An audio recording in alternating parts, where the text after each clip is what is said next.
Di jantung Jawa Timur, tersembunyi sebuah hutan purba yang menyimpan misteri tak terpecahkan.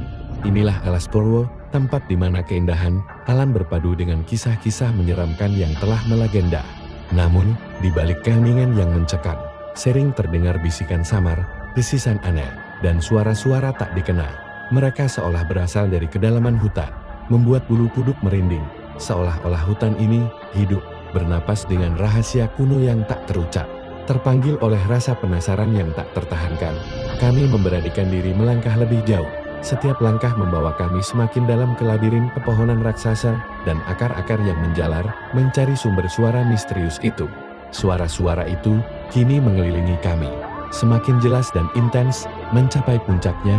Kilatan cahaya aneh menembus kegelapan, dan bayangan tak berbentuk melintas, menegaskan kehadiran yang kuat dan tak terlihat di sekitar kami. Hutan kembali sunyi, diselimuti kabut tebal. Namun, gema suara terakhir masih terngiang, meninggalkan misteri Alas Purwo yang tak terpecahkan dan pertanyaan yang tak terjawab.